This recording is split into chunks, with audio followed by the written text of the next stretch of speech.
nan. Amma kun san abin mamaki a samu malamin addini da ƙarya. Sai 'yan siyasa sun kasa malamin yayi ƙarya. Kun san ƙaryar da yayi? Sai ce turji yayi mi? Turji yayi saranda. Muku ga ana ta yadawa ba? Turji ya aje makamai, wallahi duk wanda ya ce muku turji ya aje makamai in kuna da dan musailimatul kazzab a wannan zamani ku rubuta shi Allah ba ku. Turji bai aje makamai ba, in kuma akwai wanda ya ce turji ya aje makamai shi hito da shi da murtala bello su tattauna akan matsalar. Kusa abin da ka faruwa su fa waɗannan da an rike da kujerar tsaro wani abu ya faru an ka tura an ka zo da nuhin akai ma turji hari. Kun san abin da ya faru kwanan baya wanda turji ya kashe su bashari maniya. Operation na an ka shirya su kansu waɗanda sun ka ta operation din murtala asa da ya tattauna da su ya faɗa musu kuskuren su. Ka san kuskuren da sun ka yi dan ta'adda bai da amana. Dama faɗa su kai tsakanin su da turji ya kashe dullu mai gidansu sai sun kaga ba su ima turji sai sun ka ce sun tuba amma ba su bada makamai ba. Murtala asa da ya ta faɗa haka ko bai faɗi ba.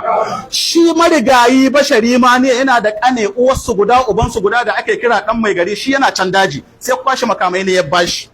Don haka ya ce ya tuba nan Sakkwato an ka sai musu gidan na san shi kuma na yi ta bayani akan suna nan Kasarawa. Kuna fahimta? Don haka sai an ka kama mi yana tare da jami'an tsaro wannan operation din da za a yi sai ya kira wasu ɗaiɗaiku ya kwaɗa musu ina da voice din da ya tura musu. Kuna fahimta? Ya ce musu za a hito operation don haka a faɗa ma wani da wani su kauce su shi kawai waye ka son a kashe wanda yake faɗa da shi. Don haka su ko sai sun ka faɗa ma sauran ƴan uwansu an kai musu kwanton ɓauna. To wannan operation da an ka zo shi turji ya yi musu kwanton ɓauna ya kashe su to kashin da ya musu ya amshi wasu makamai hannunsu.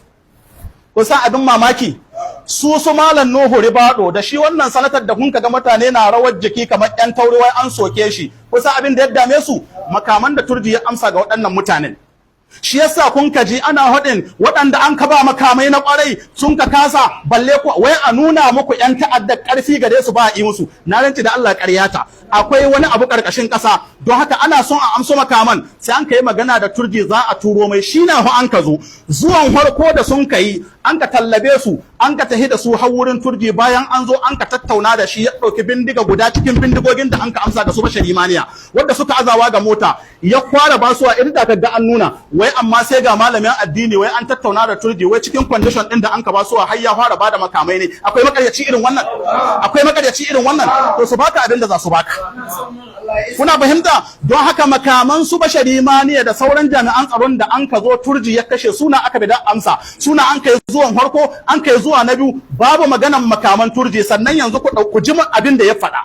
Wai sai ce tun da sun kai wannan zuwa turji bai koma kashe kowa ba don Allah ya ci amana al'umma ko bai ci amana al'umma ba ya ci ai ba ra'ayi ne na ba su da an rike da kujerun tsaron su ka ce mai a ce kaza shi ko ya taho ya ce kaza saboda su ba su bambanta shi da akukuturu ba abinda an kai mai talqini shi zai tahowa ya faɗi to in baka sani ba ku yi sati guda da zuwa ba mota ta tashi da shinkahe koma tana dauke da muturan 26 ta taso ta kawo nan gada kuceri kahin akai wanzamai haka bello turji yasa an ka kwanta ma motar nan an ka buɗa ma wuta an ka kashe mutum 8 ciki mutum 18 sun ka jikkata an ka dauke su an haƙe su asibiti akwai motoci guda biyu su ma ya kwashe yayi daji da su in baka sani ba bincike mutanen shinkahe su baka labari in su Nuhu Ribado su Shehu Buban da kuke kariya sun yi muku ƙarya sun ce muku ai turji ya kiyaye alƙawali ka bincika ka jiya sannan da shekaran jiya da jiya har yau sai da bello turji ya kashe mutane har yau din nan sai da bello turji ya kashe mutane nan Isa akwai Yusuf mai caji da Isa ya tashi zena shinkahi jiya da sahe